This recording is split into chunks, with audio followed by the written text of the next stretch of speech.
aprendizaje esperado, ¿cuál es, maestro? El aprendizaje esperado dice, presenta una exposición relacionada con algún acontecimiento histórico, maestro. Muy bien, pero vamos a hacer énfasis en que recopila información de diversas fuentes, ya sea orales o escritas, para preparar una exposición. Recuerda que estos son temas de repaso que ya nada más es cuestión de recordarlos, que seguramente ya te los sabes y nos puedes ayudar con tus comentarios en la página del Facebook, Canal 28. Maestro, pero tú en la imagen, ¿qué es lo que ves? A ver, tenemos una imagen ahí. Vamos a empezar a describir a la persona que se encuentra de pie. ¿Qué le parece, maestra? Excelente. ¿Qué está haciendo esa persona, maestro? Hay una persona que está de pie y está sosteniendo, será algún recurso gráfico que está utilizando. Y yo creo que los alumnos o niños que se encuentran enfrente y que están sentados le están prestando mucha atención. Exacto, todos se ven muy atentos, ¿verdad, maestro? Poniendo la atención a la persona que está de pie. Entonces, ¿qué tipo de material están utilizando? Pues como lo mencionó el maestro Samuel, pues como que les está mostrando como con unas gráficas, una imagen, como que una cartulina, pero entonces a esto, ¿cómo se le llama? A todo esto se le llama exposición, que es lo que está haciendo la persona que está de pie o en su caso, maestro, como nosotros en este momento, ¿verdad? Que estamos exponiendo una clase. Muy bien, maestra, y es un claro ejemplo para que los chicos lo vayan afianzando y recordando, porque la exposición muy probablemente la has realizado cuando vas a algún salón de clases o inclusive en el tuyo, cuando te paras al frente y todos tus compañeros te están prestando mucha atención. Así es, pero es muy importante saber cómo preparar una exposición, porque maestro, no nada más es separarte y hablar, tienes que saber lo que estás diciendo, elegir un tema, vamos a ver los pasos. Así es. Entonces, la exposición es la presentación clara y estructurada de ideas acerca de un tema determinado, con la finalidad de informar y convencer a un público en específico. Pero, ¿cuáles son los pasos para realizar una exposición y que todo salga súper bien? Primero, tenemos que seleccionar un tema. Ya que tenemos el tema bien seleccionado, maestro, ya lo definimos, ¿qué debemos hacer? Tenemos que buscar las fuentes de información. Es el lugar en el cual vamos a obtener la información que necesitamos para ir documentando esta exposición. Exacto. También es importante buscar fotografías o imágenes o incluso hasta hacer tú mismo un dibujo para presentarlo junto con la exposición. El uso de fotografías e imágenes son súper importantes para que llamen la atención, ¿verdad? Definitivamente. Es algo que si algún estudiante observa quizá un cartel, pero lo ve con puras letras, probablemente no le va a prestar atención. Pero si ve un cartel lleno de imágenes, que sean muy relacionadas al tema que están viendo, le va a llamar mucho la atención. Así es, maestro, incluso con el simple hecho de ver la imagen, ya nos damos una idea de qué es el tema que se va a exponer, o el título del tema es muy importante también, porque ya con eso nos basamos y nos damos una idea para saber de qué se va a tratar, ¿verdad?, esta exposición. Así es, ya tenemos fuentes de información y las imágenes o recursos gráficos. Sigue el propósito de la exposición. ¿Y qué es el propósito, maestra? Bueno, el propósito es el tema y el mensaje que queremos dar, maestro. Lo que queremos que las otras personas que nos están viendo aprendan. Así es, entonces el propósito es para qué estamos haciendo esta exposición. En dado caso, el tema que seleccionemos, bueno, lo tenemos que dar de acuerdo también al público al que vamos a elegir. Así es, de acuerdo a quién vas a dar ese tema. Otra cosa importante es la organización de la información, los temas y los subtemas. Estos temas y subtemas, recuerda, el tema es la información o nuestro eje principal hacia dónde vamos, y los subtemas, la información que sigue de este tema. Pueden ser relacionados con algunas preguntas que quieres conocer sobre, un ejemplo, los animales acuáticos. Así es, lo importante pues es organizar adecuadamente la información para que tu tema, el que vayas a exponer, esté muy entendible y pues no queden dudas, ¿verdad? Así es, maestra, muy bien. Otra cosa importante antes de la exposición, pues es la revisión. ¿La revisión de qué? Pues la revisión de toda la información que ya buscaste, que ya organizaste, de las fotografías o de las imágenes, maestro. hay que dar una última revisadita antes de exponer. Claro que sí, maestra, repasar lo que vas a decir, porque si no sabemos lo que vamos a decir, definitivamente el tema, los subtemas y nuestro propósito no se estarían cumpliendo. Exacto. Y por último, maestro, pues exponer la clase frente al público o frente a tu salón, o a veces, maestro, los maestros nos organizamos a los grupos en equipo, entonces ya pasan todos, porque a veces, maestro, les da pena a los niños, ¿verdad?, pasar al salón, y una manera de resolver esto, pues es que a veces pasan todo el grupito del equipo, y pues así entre todos se ayudan, van practicando para que ya en algún momento puedan dar una clase solitos. Ah, qué lindo, maestra. Y casi siempre les decimos a los alumnos que no se peguen en el pizarrón, que no se estén moviendo tanto, que no muevan mucho los pies, que respiren y que todo sea fluido para que la gente lo pueda entender mejor. Así es, sobre todo, maestro, que no se pongan nerviosos, no pasa nada, ¿verdad? A veces nos ponemos nerviosos cuando hay mucha gente que nos está observando y nos bloqueamos, pero no debe de pasar nada. Lo importante es poder hablar y exponer el tema que tú Así ya es. investigaste. Muy bien, ahí están los pasos, facilísimo, maestra. Súper fácil, ¿verdad?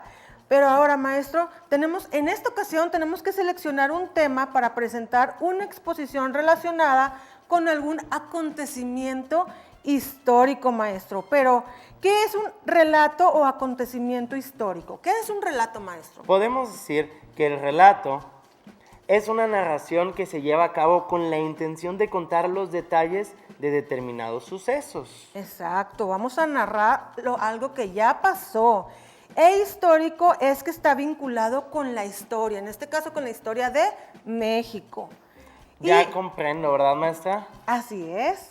Tenemos entonces el relato e histórico, pero juntos Juntos se forma que es la narración cronológica de acontecimientos reales, maestro. Es muy importante identificar que son reales del pasado.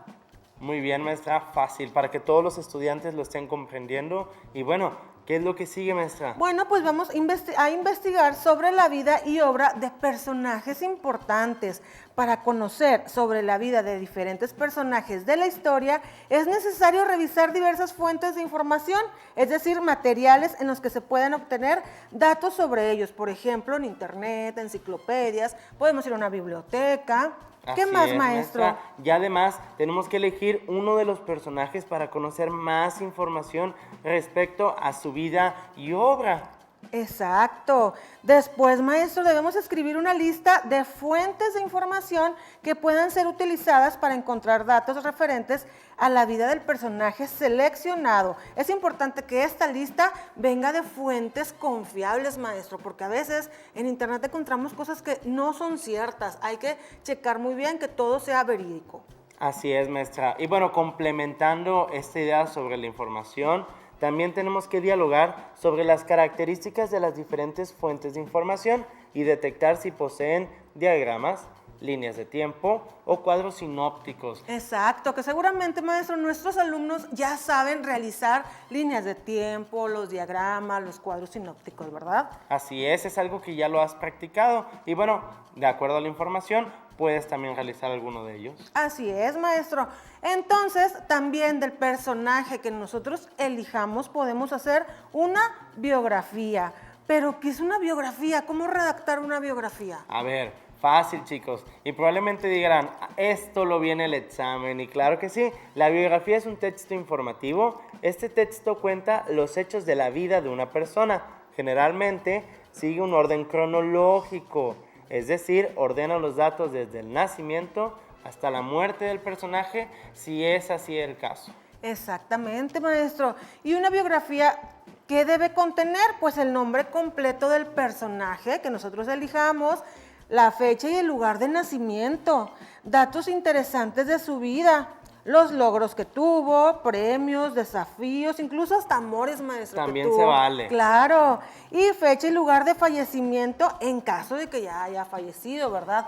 Pero, maestro, ¿tú crees que podemos hacer una biografía de todas las personas? De todas las personas, yo creo que si investigamos la vida de esa persona, podemos obtener una biografía de todos. Exactamente. Todos podemos tener incluso hacer nuestra autobiografía, maestro. Muy bien, un tema interesante que muy probablemente en otras clases lo vamos veamos. a ver. Pero ahora, fíjate, vamos a seleccionar un personaje de la batalla de Puebla. Te voy a presentar dos, maestro. Al general Ignacio Zaragoza y a Benito Juárez, al licenciado Benito Juárez. ¿Cuál eliges? Me gustaría elegir a Benito Juárez, maestra. A ver, a Benito Juárez. Pues mira, después de que ya investigamos, no vamos a leer todo esto porque no nos va a alcanzar el tiempo, maestro, pero tenemos que buscar información. Aquí está toda la vida y obra de Benito Juárez, cuáles fueron los hechos más relevantes, quién era. Así te lo voy a decir bien rapidito. Benito Juárez nació el 21 de marzo de 1806.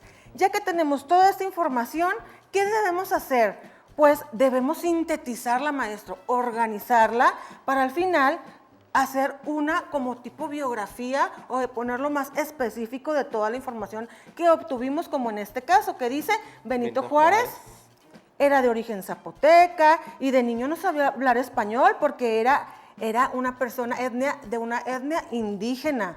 Él trabajaba como pastor cuidando ovejas y otros animales. Y aquí podemos poner los datos más relevantes que hizo.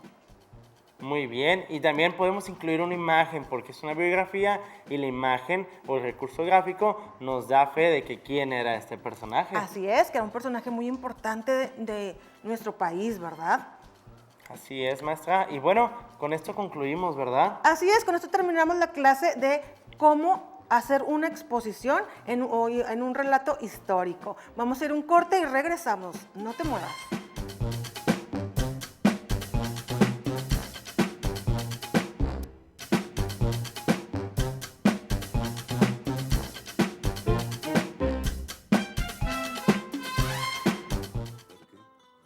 Desde luego cada vez eres más pardillo. Bueno, se va. ¿Y qué? ¿Por qué no nos llama? Dale tiempo, Antonio. Si es que no tenemos tiempo, don Pablo. Lo que no tenemos es tiempo. Necesitamos el dinero. ¿Qué vas a hacer conmigo, Mercedes? ¿Cómo de qué voy a hacer contigo? Pues que si entro en tu operación o no. ¿Pero qué operación? Que es que Nieves me ha dicho que la francesa no cuenta con ella para la tienda de Serrano y yo quiero saber si tú cuentas conmigo o no. Que no voy a aceptar la oferta de Asunción City. Uy, eso suena muy romántico. Te estoy hablando en serio. Mira, Merche, déjalo, que ya sé lo que hay. Pero Nieves, Me pedí una caña que está muy fresquita, muy rica y no engorda, según he leído en una revista. oye, Fentanilo, cristal, heroína, cocaína, piedra. No importa qué droga química te metas, de todas formas te dañas. La sangre de esas drogas nos mancha a todos. Si necesitas ayuda, llama a la línea de la vida, 800-911-2000. Mejor métete esto en la cabeza. Para vivir feliz, no necesitas meterte nada. Nos reunimos entre amigos para generar una pausa, para disfrutar de lo cotidiano que permite la vida. DEPA 28, martes y domingo, 9 de la noche. Canal 28, la televisión de todos.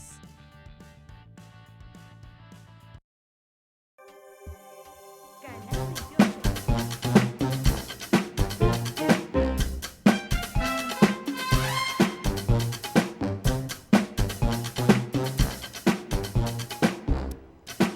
Chicos, regresamos a Escuela TV. Acabamos de ver la materia de español y lo que pasó ya fue historia, porque estamos viendo el relato histórico. Maestra, vamos a continuar con ¿qué materia? Ahora vamos a ver matemáticas. ¿Qué Y, vamos a aprender hoy, maestro, en matemáticas? Hoy vamos a aprender algo de toda la vida, que lo vemos, quizá utilizarlo es distinto, pero lo estamos observando. El tema es cuadriláteros. Y el aprendizaje esperado el día de hoy identifica y representa la forma de las caras de un cuerpo geométrico. ¿Esto suena difícil, maestra? No, maestro, esto me suena muy sencillo y seguramente nuestros alumnos ya se lo saben. Es cuestión de recordarlo. Así es. Bueno, recuerda que los materiales que necesitamos el día de hoy tenemos libreta, lápiz, borrador, colores y el libro de matemáticas, páginas 112 y 113, que nos puede servir para guiarnos en esta clase, ¿no? Y recuerda que es repaso. Probablemente ya presentaste el examen de matemáticas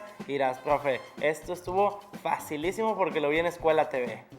Muy bien, vamos a continuar. Tenemos, adivina la palabra, maestra. ¿Qué es lo que tenemos enfrente? Ay, bueno, pues ahí en las imágenes yo puedo observar que son figuras geométricas, maestro.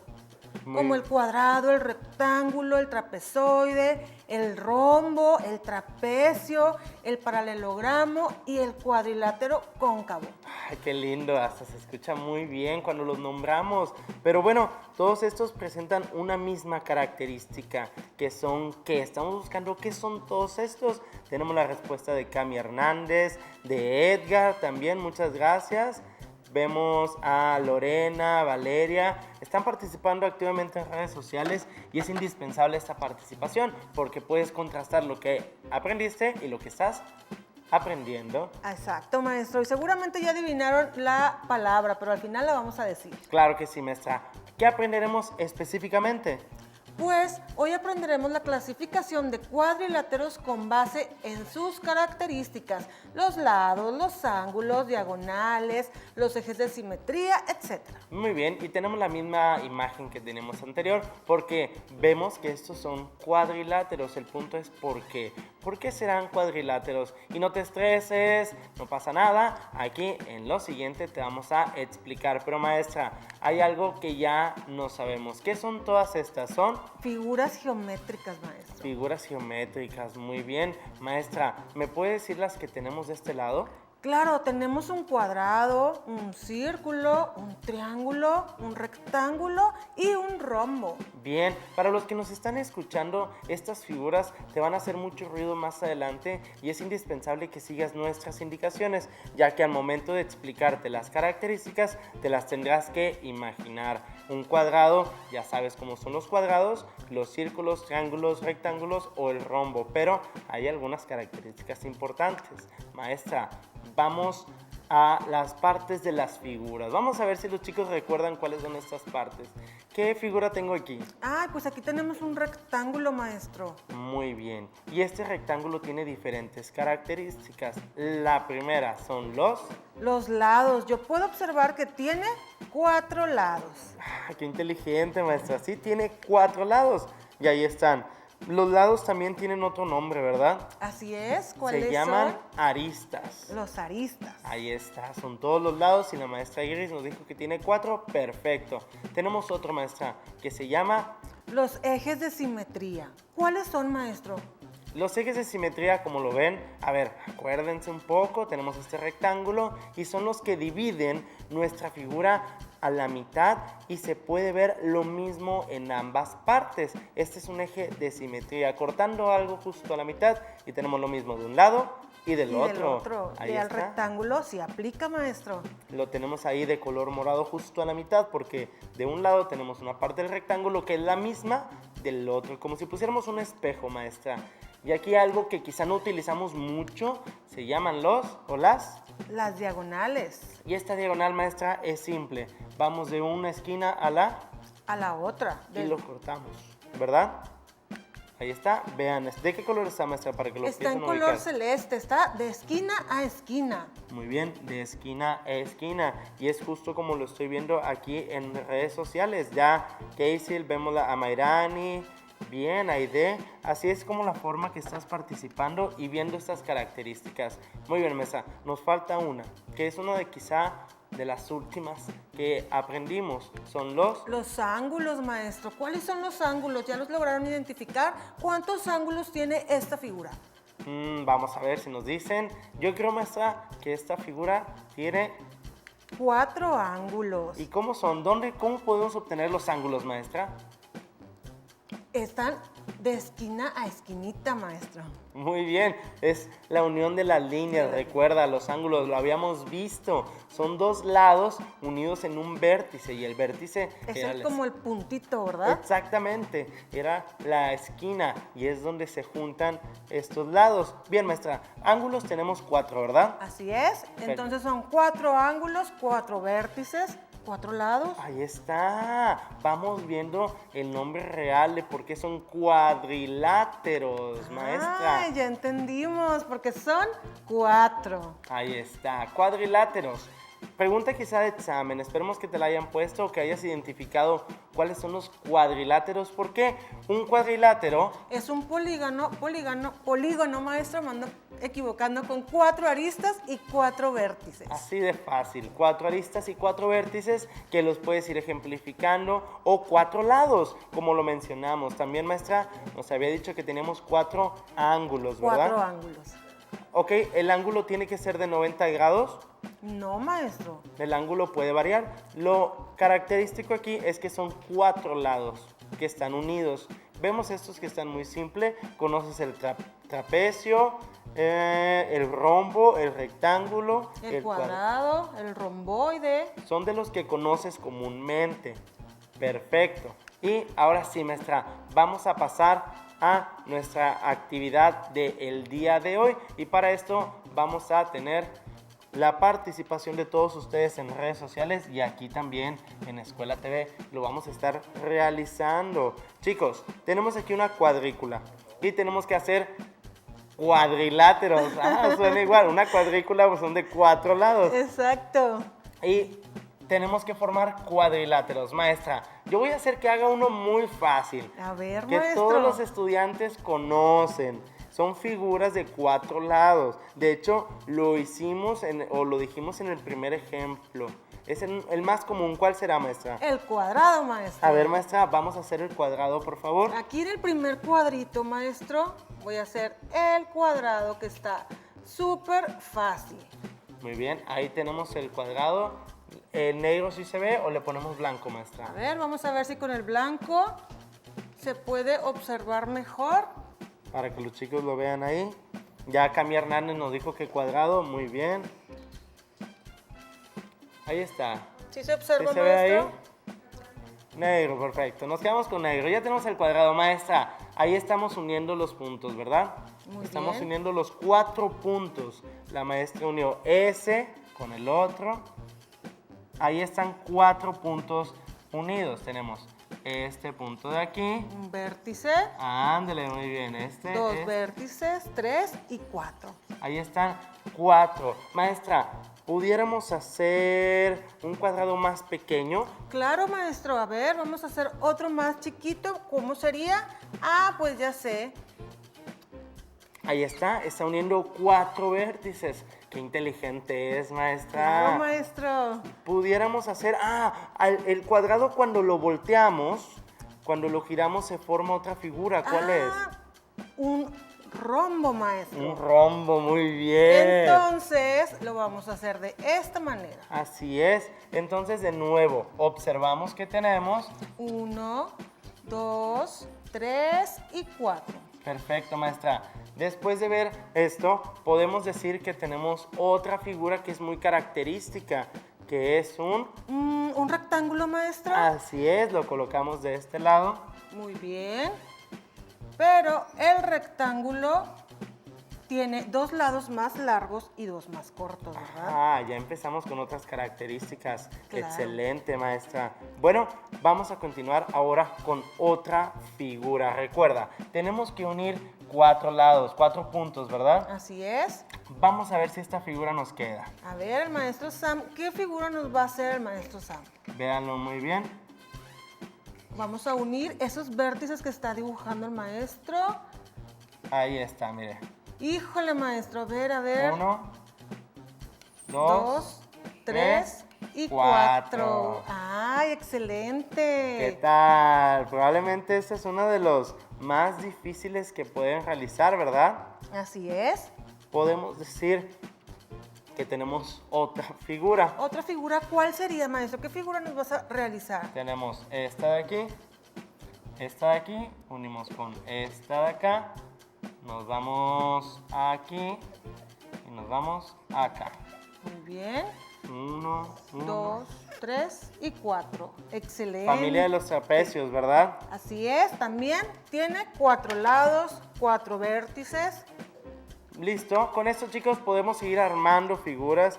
vemos ahí la participación de todos ustedes. Y bueno, vamos a irnos con las respuestas que teníamos acá. A ver, maestra, teníamos algunas de ellas, ¿verdad? Claro, y se formaron 16 cuadriláteros, entre ellos algunas que sí logramos nosotros hacer. El cuadrado, uno más pequeño, el rectángulo, el rombo. Hay bastantes figuras, maestro. ¿Qué le parece, maestra, si vamos a empezar a agruparlas? Pudimos hacer la familia de los cuadrados, ya los estábamos viendo. También podemos decir que tenemos dos lados paralelos. Y recuerda que las líneas paralelas eran las que no se tocan. Muy bien. Y podemos decir que los cuadrados obviamente tienen líneas paralelas, el rombo por ahí anda también, tenemos el rectángulo que tiene líneas paralelas, y así es la forma en que los podemos agrupar. También lados paralelos, que quizá tienen un par de lados paralelos nada más. Exacto. Y por último, tienen eje de simetría. Maestra, ¿nos puede recordar? ¿Qué dijimos que era el eje de simetría? Es la línea que va en medio para dividir la figura exactamente a la mitad. Así es. Bueno, estamos llegando ya casi al final de la clase del día de hoy, y con esto obsérvalos, analízalos. Son cuadriláteros, figuras de 4 lados. Maestra, ¿cuál era la palabra que estábamos buscando? Ay, pues bien sencilla, se los dijimos en el transcurso, la mencionamos muchas veces en el transcurso de la clase, que es cuadriláteros. Y ahí están los ejemplos. ¿Qué fue lo que aprendimos el día de hoy? La clasificación de cuadriláteros con base en sus características, que son los lados, ángulos, los diagonales, los ejes de simetría, vértices. Aprendimos bastantes cosas, maestra, el día de hoy. Así es, y con esto podemos decir que llegamos al final de la clase de matemáticas, muy práctica para todos nosotros. Los cuadriláteros, lo que observas en alrededor de tu casa, en la escuela, cuando dibujas estas figuras. Y bueno, estamos llegando al final de la clase de matemáticas, pero no te puedes ir aún tenemos 2 materias, ¿verdad, maestra? Claro que sí. Indispensable que te quedes con nosotros, no te vayas. Esto es Escuela TV.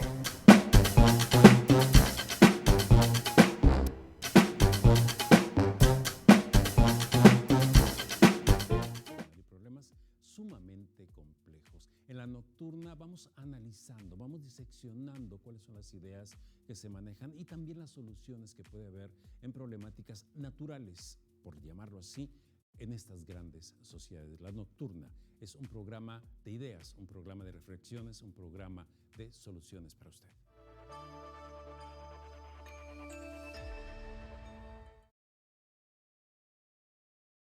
La sequía en Nuevo León es grave y nuestras presas presentan los niveles más bajos en los últimos 25 años.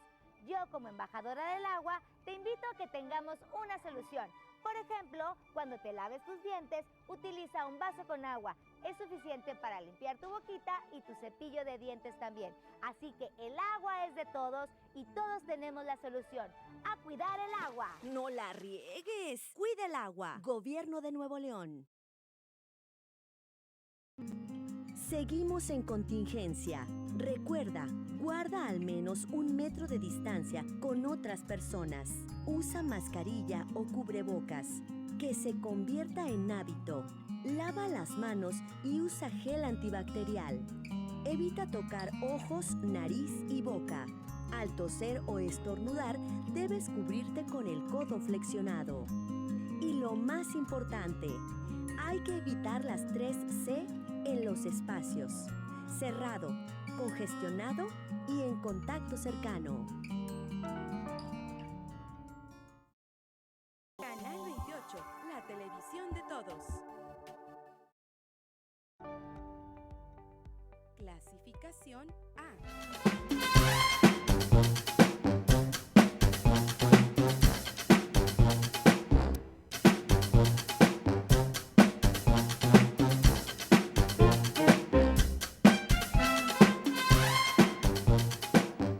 Ya regresamos con la asignatura de geografía. Recuerda que estamos viendo temas de repaso para que te vaya súper bien en tus exámenes. El tema del día de hoy se llama Clima, Vegetación y Fauna de México. Pero en pantalla va a aparecer el aprendizaje esperado. ¿Cuál es, maestro? El aprendizaje esperado para este tema es: distingue relaciones de los climas con la vegetación y la fauna silvestre y la importancia de la biodiversidad en México.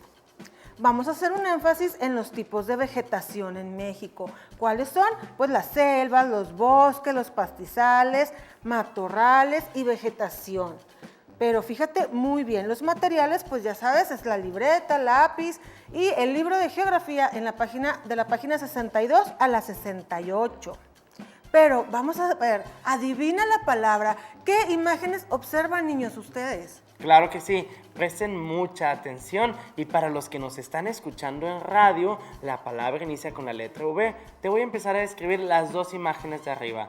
Podemos observar que son unos cactus, un pino de Jalisco, una echeverría, interesante. Del otro lado puedo observar que hay muchos árboles, inclusive una cascada al fondo. Maestra Gris, en la última imagen, ¿qué es lo que observamos? En la última imagen también observamos una planta. Entonces, ¿cuál crees que es la palabra? Fíjate muy bien, las regiones naturales, la palabra la vamos a decir al último, ¿verdad, maestra? Así es. Y ahora vamos a pasar a las regiones naturales. Se caracterizan por el tipo de vegetación, la fauna, que son resultados principalmente del clima, dependiendo el clima que hay en ese lugar, ¿verdad? También influye el relieve, el suelo, los ríos, lagos o mares. Podemos decir que para los que están viendo el programa tenemos una imagen del tipo de relieve que se encuentra en cada parte. Recuerda que a mayor altura tenemos las montañas y a inferior nos vamos a la costa. Esto es importante para el tipo de clima que hay en cada uno y la vegetación que es linda de cada uno. Exactamente, como lo menciona el maestro Samuel, de acuerdo al relieve, pues es también el clima y la vegetación, ¿verdad? Pero vamos a ver, ¿qué es la vegetación? Bueno, si tú observas muy bien, aparece una imagen abajo de donde dice vegetación, donde hay muchos árboles. Pues la vegetación es el conjunto de especies vegetales o plantas de un territorio. Entonces, ¿y la fauna qué es, maestro? Si tenemos vegetación de un lado, la fauna podemos decir que es el conjunto de especies animales que habitan en una región geográfica, que son propias de un periodo geológico. Exacto. Entonces, la fauna, maestro, depende mucho de la vegetación que hay. Y la vegetación, pues, depende del clima, del relieve, ¿verdad? Si te fijas, todo va así como una cadenita, ¿verdad? Así es. Definitivamente los estudiantes estarán diciendo, ya comprendo, quizá por eso no tenemos cierto tipo de animales aquí en Nuevo León. Exacto, porque pues no aguantarían, ¿verdad? Y por eso no hay ciertos tipos de árboles aquí en Nuevo León. Así es, y continuamos, maestra, vamos a empezar a describir el bosque templado, ¿verdad? Estas regiones que hay en México. Así es, el bosque templado son los que predominan en México, son los de coníferas y los encinos. El bosque templado abarca una quinta parte del país, maestro. Y los bosques, el bosque templado siempre es verde, resistente a las heladas y a las sequías. También el bosque templado húmedo de montaña tiene los árboles, conservan sus hojas, tienen niebla, es menos frío. Estamos viendo la diferencia, ¿verdad? Así es. Y las plantas de menor tamaño, arbustos, hierbas y hongos. Perfecto, muy bien. Estamos viendo cómo es la vegetación y la fauna que tienen algunas de estas regiones naturales. Así es. Ahora, después del bosque templado, vamos a pasar a los pastizales y matorrales. Pues, ¿qué clima hay donde hay pastizales y matorrales? Pues es un clima seco, maestro. Tenemos la fauna silvestre, que quiere decir que los animales que viven ahí son silvestres, animales silvestres, ¿verdad? Así es, maestra. ¿Cómo cuáles, maestro? Tenemos liebres, roedores, zorros y coyotes. Así es. ¿Ustedes, chicos, conocen alguno de estos animales? ¿Los han visto? Yo creo que los estudiantes sí habrán visto alguno de ellos o inclusive se habrán emocionado al poder observarlos. Así es.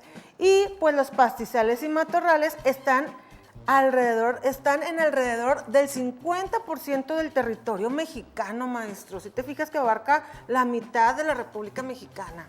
Perfecto. Estos fueron los pastizales y matorrales y ahora vamos a continuar con los desiertos. Los desiertos, bueno, ¿Tú has escuchado hablar de los desiertos, maestro? ¿Has visitado algún desierto?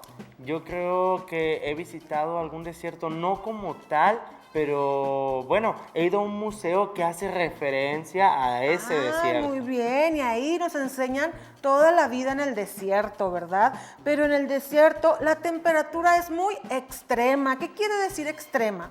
Que hace mucho calor de día y frío es muy intenso en la noche. Muy intenso. Entonces, en el día hace calor y en la noche es muy frío. Ay, no, maestro, fíjate que a mí no me gustaría visitar un desierto. Siento que no, me daría mucho frío. Y mucho calor. Y mucho calor, Así sí, es. puede ser. Y después, la vegetación en los desiertos, ¿cómo se caracteriza? Pues con los matorrales, maestro. En el desierto hay muchos matorrales. Generalmente nunca vamos a encontrar en un desierto, pues, árboles grandes ni pinos, ¿verdad? Por eso es desierto. Así es, recuerda que ya es el tipo de relieve que tiene y el clima es lo que mueve al desierto, porque es un clima muy cálido. Así es, maestro. Ahora vamos a ver la selva. ¿Cómo es la selva? Pues la selva es húmeda, a la selva húmeda se le conoce también como bosque tropical, maestro. Pero ¿cómo es el clima ahí? Tienen clima cálido, pero también tienen lluvias todo el año. Siempre está lloviendo. Siempre está lloviendo. La vegetación siempre verde y abundante. ¿Por qué la vegetación siempre es verde y abundante? Porque siempre está lloviendo, ¿verdad? Así es, tenemos este recurso del agua en esas regiones y por eso está de esa manera. Maestro, pero la selva seca tiene periodos de 8 meses sin lluvia. Este es otro tipo de selva y en ese periodo los árboles pues se secan porque no llueve. Entonces aquí podemos encontrar que hay selva húmeda y selva seca, ¿verdad? Muy bien. Y dos tipos de características, la lluvia todo el año en la selva húmeda y la selva seca, ¿no? Son 8 meses sin lluvia. Exacto, que son mucho tiempo sin lluvia. Otro dato interesante es que gracias a las selvas y los bosques tenemos agua de arroyos y ríos que se forman con el agua de las lluvias y que es captada por la vegetación.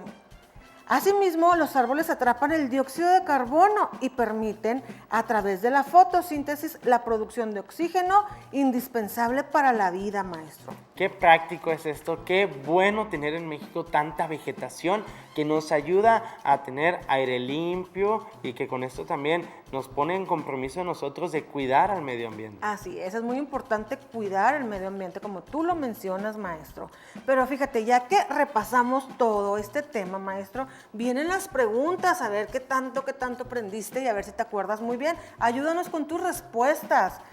La primera pregunta dice, siempre están verdes y resisten heladas y sequías. ¿Qué dijimos? A ver, siempre están verdes y resisten heladas y sequías. ¿Los pastizales, el desierto, la selva húmeda o los bosques, maestro? Vamos a ver, chicos, yo creo que sí nos pueden apoyar mucho en esta parte.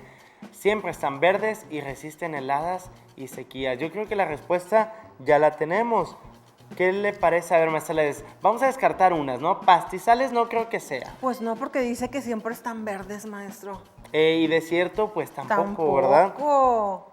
¿Selva húmeda o bosques? Quedan esas dos opciones. ¿Cuál dijimos que era de las características principales? Los bosques. Excelente. Ahora dice, están en alrededor del 50% del territorio mexicano. ¿Ya se acuerdan qué dijimos que era? Alrededor del 50% del territorio mexicano. Cuidado, en esta te puedes confundir. Tiene mucha extensión, 50 es demasiado, es casi la mitad. Es casi la mitad, es bueno, la mitad, maestro, ¿sí? Pero como dice alrededor, es casi la mitad. ¿Será, qué será, desierto, pastizales? ¿Cuál será de los dos? Yo pienso, maestro, que es pastizales. Pastizales, vamos a ver. Seguramente nuestros alumnos están contestando correctamente. Ahora dice, tiene temperatura extrema, hace mucho calor de día y frío intenso de noche, que es el que dije que yo no quería visitar, ¿verdad? Así es, está bien fácil. A ver, recuerden, la característica es mucho calor en el día y frío intenso en la noche. Reflexionen un poco sobre cuál es esta región y nada más nos quedan dos. Nos queda desierto y Selva húmeda, y ¿verdad? selva húmeda, así es. Entonces, maestro, la respuesta correcta es desierto. Ahí nos decían la respuesta, Kesil, muchas gracias ahí, desierto, claro que sí. Exacto, y se le conoce también como bosque tropical. ¿Qué dijimos? ¿Cuál dijimos que era? Y esta llovía todo el año, era un clima cálido, bien fácil. Vegetación siempre verde.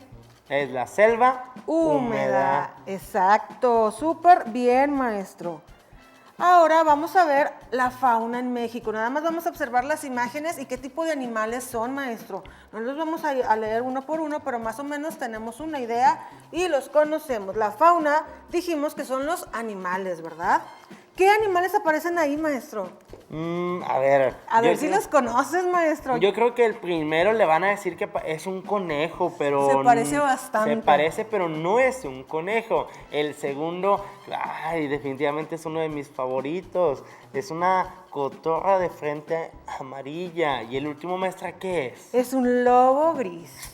Interesante. ¿Qué podemos decir de alguno de ellos, maestra? Bueno, pues que la cotorra de frente amarilla es un ave grande que alcanza hasta los 38 centímetros y que vive en las costas desde Colima hasta Oaxaca y de Nuevo León a Tabasco, maestro. Muy bien, y aquí tenemos que decir que lamentablemente es una especie que la cazan para su venta y eso no están cuidando las especies que se pueden encontrar en peligro también de extinción, ¿verdad? Exacto, maestro, no debemos de comprar este tipo de animales, ¿verdad?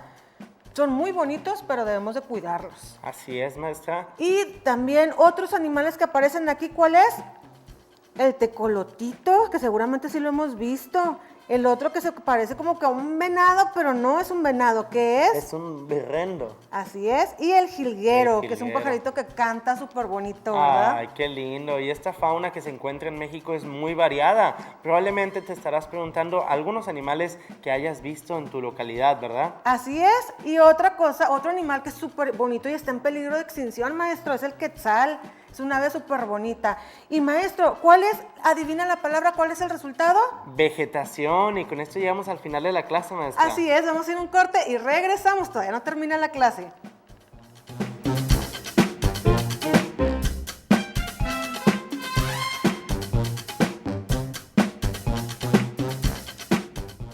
Sigue la programación de Escuela TV a través de Canal 28, Radio Nuevo León y plataformas digitales. Lunes a viernes, 3 de la tarde, Educación Especial. Secretaría de Educación en Nuevo León. Por un regreso seguro a la escuela, planeado, prudente y pertinente. ¡Ándale, Pepo, llena los globos! ¡Ay, pero pásame la manguera, Beto! ¡Ah, es verdad!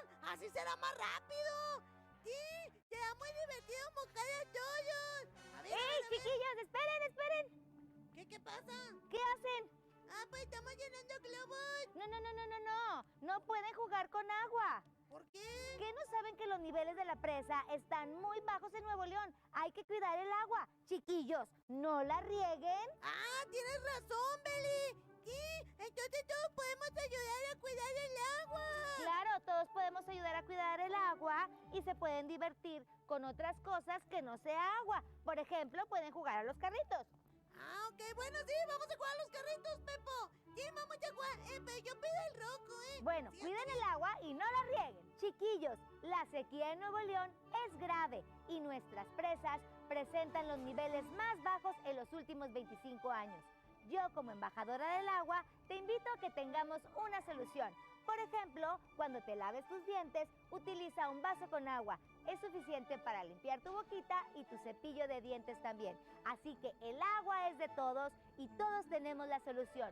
¡A cuidar el agua! No la riegues. Cuida el agua. Gobierno de Nuevo León.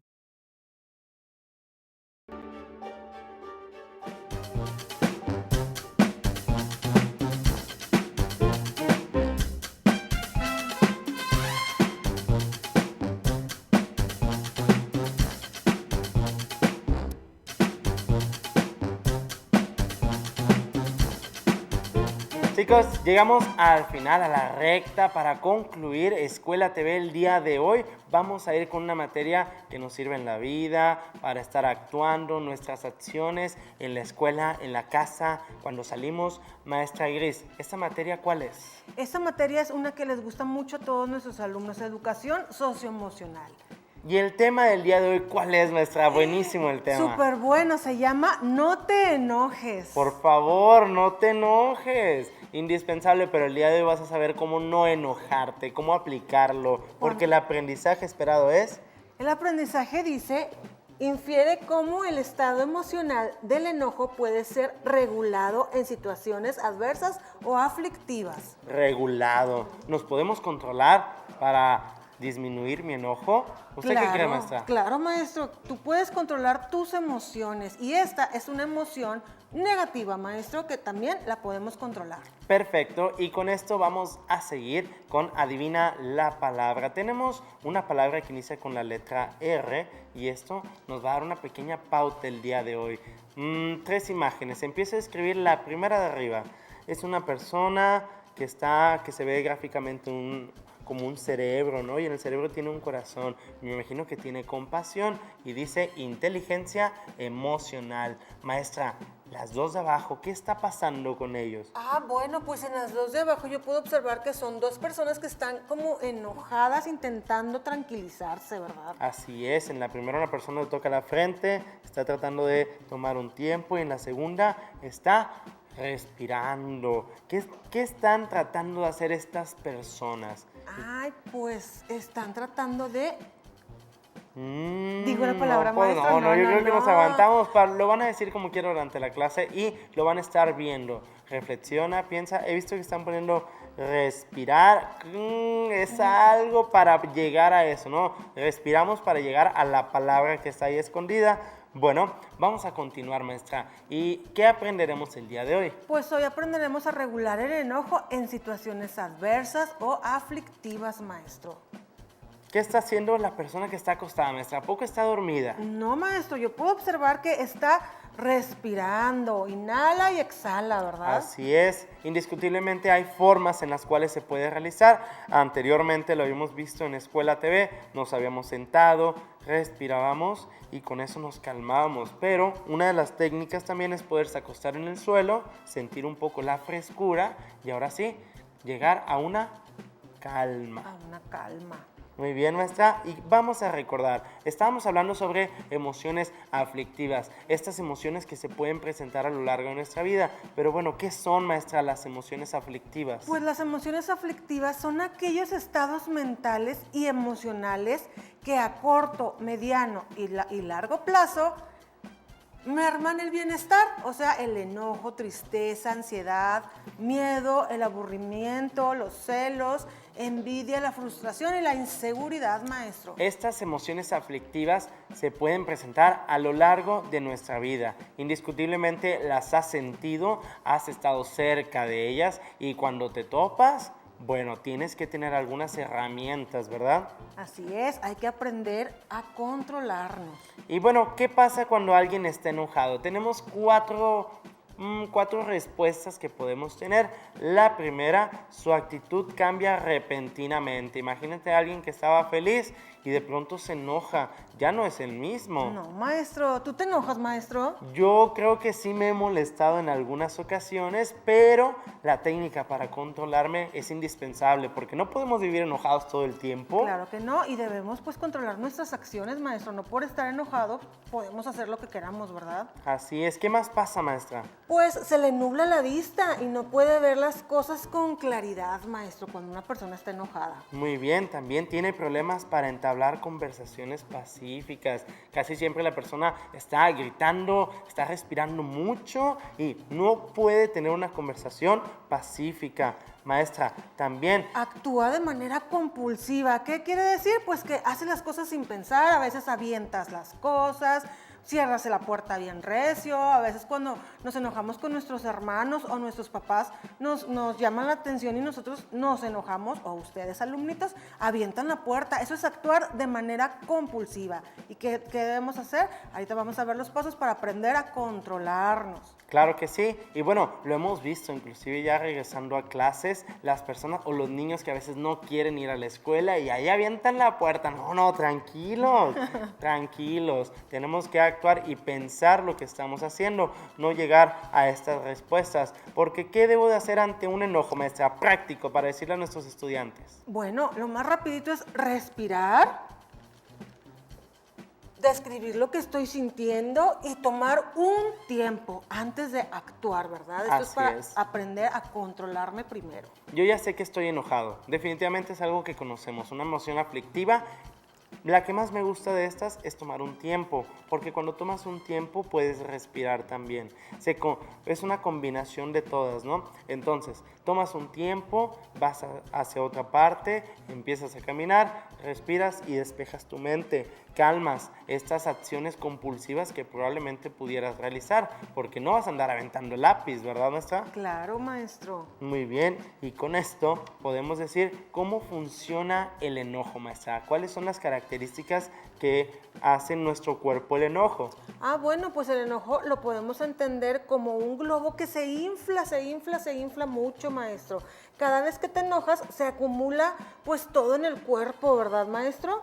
Muy bien, a ver, si ya está acumulado, se está inflando este globo, puede llegar a explotar de tanto que guardamos estas emociones. Entonces, la descarga de lo que estás sintiendo, de lo que te está pasando, es indispensable para poder llegar a una tranquilidad. Y bueno, maestra, imagínese ese globo. ¿Usted se enoja también, maestra? Pues sí, hay ocasiones en las que sí me he enojado, maestro. ¿Y qué es lo que hace para no acumular tanto enojo? Pues aprendí, maestro, que debo decir las cosas en su momento de manera tranquila, pues sin llegar a agredir a nadie, ¿verdad? Y me gusta lo que está diciendo la maestra, decir las cosas en el momento de manera tranquila, porque si bien sabemos que nos guardamos las cosas y lo seguimos acumulando, va a haber un punto donde tenemos que explotar, porque es mucha carga la que tenemos. Tranquilo, dilo, se lo tienes que decir a quien más confianza le tengas. En el salón de clases, maestra, ¿a quién le pueden decir los estudiantes? Pues a la maestra, que los maestros para eso estamos, para escucharlos a ustedes, para atenderlos en sus necesidades, maestro. Definitivamente, es nuestra práctica que tenemos ahí con todos los que nos están en clase. Y bueno, ya sabes, también tienes a tus papás, a tus tíos, abuelos, primos, con los que también puedes conversar. Y bueno, ahora sí, vamos a analizar algunos pasos para solucionar estos conflictos, si los tenemos ahí en pantalla. Maestra, a ver, son 3 pasos. Vámonos paso a paso. El primero, ¿cuál será el primero, maestra? Bueno, pues el primero es detente, respira lento y profundo. Muy bien, detente, haz una pequeña pausa, detente. Así es. El segundo, analiza para no generar violencia. Si ya me detuve, tengo que empezar a analizar. Aquí ya le tienes que meter mucha inteligencia emocional.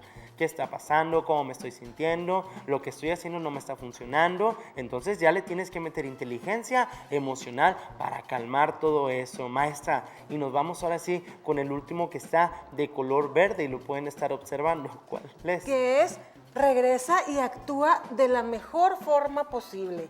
Entonces, si ya nos detuvimos, ya respiramos, ya analizamos la situación, ahora sí, vamos a actuar de la mejor forma, ya que pensamos muy bien las cosas, ¿verdad? Perfecto, recapitulemos. Tenemos que detenernos. Detente. Y nos paramos, ¿no? Así. Una pausa, detente. Sí. Imagínate a nosotros diciendo, detente. Así es. Analizas lo que está pasando y ahora sí puedes regresar. Al final de cuentas tenemos que regresar. ¿Por qué? Porque si hicimos un daño, lo tenemos que reparar y hay muchas formas para poderlo reparar. Maestra, nos vamos a unas preguntas. Le voy a poner un caso. A ver, tenemos unas preguntas para analizar y el caso es el siguiente.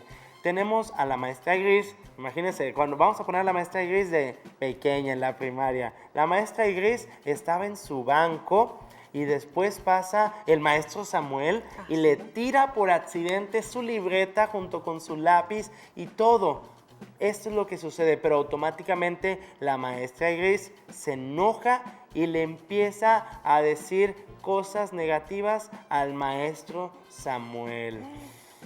¿Y qué es lo que va a pasar después, maestra? Pues el maestro Samuel también se va a enojar y va a contestar esa agresión que yo estoy iniciando. Aunque el maestro Samuel me tiró mis cosas, pues yo no debo de decirle más cosas y continuar una pelea, ¿verdad? Así es, y bueno, vamos a tener unas preguntas de análisis para que podamos identificar la situación. La primera de ellas la tenemos ahí en pantalla, que nos dice: ¿Cuándo tenías que parar para no agravar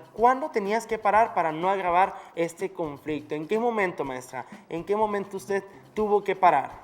Bueno, en el caso de que el maestro Samuel me tiró mis cosas, yo debí parar. Cuando las cosas estaban tiradas, pues decirle, ¿me puedes ayudar? Las levantamos entre los dos y no pasa nada. En ese momento debí parar y no decirte tantas cosas, maestro. Muy bien, me agrada, maestra. Otra pregunta para análisis es: ¿cómo podrías haber actuado para entender el origen del conflicto? Aquí es muy práctico. Si yo iba pasando y solamente no tuve la precaución de ver la libreta y tirarla, ese es el origen del conflicto. No tuve esta precaución para cuidar las cosas de la maestra Gris. Fue también mi responsabilidad. Y llegamos a la última pregunta de análisis. ¿Cuál es esta pregunta que tenemos ahí en pantalla? Dice, ¿cuál será la mejor manera de enfrentar un conflicto similar en el futuro? ¿Cuál será, maestro? Ok, primero la técnica. Nos vamos a detener. Nos detenemos. Analizamos. Y regresamos. Muy bien. Muy bien, maestra. Estamos llegando ya al final de la clase del día de hoy y tenemos que relacionar algunos conceptos con la respuesta, maestra. A ver, claro que sí. Vamos a relacionar que dice, es la mejor herramienta para resolver conflictos. ¿Cuál es, maestro? La empatía, la justicia y respeto, a la dignidad, los conflictos interpersonales, el diálogo o quedarse callado o ignorar al otro. La mejor respuesta, la mejor herramienta para resolver los conflictos podría ser, puede ser inclusive el diálogo. El diálogo, maestro. Vamos a contestar otra. Son actitudes que pueden generar enojo en un conflicto. Los conflictos interpersonales. Ahí está. Ahí está. Son oportunidades para mejorar la convivencia si se establece buena comunicación. ¿Cuál es, maestro? Bueno, ahí está. Podemos decir que puede ser la justicia y el respeto. Maestra, vamos a hacer una pequeña pausa ahí. Nos queda empatía y quedarse callado o ignorar al otro, maestra. La empatía, vamos a cerrar la clase el día de hoy, justo aquí. La empatía, ponernos en los zapatos de la otra persona y así nos entendemos, maestra. Hemos llegado al final de la clase. Así es. Excelente clase la de hoy, maestro. Nos vemos el día de mañana. Que tengan un excelente día. Cuídense mucho.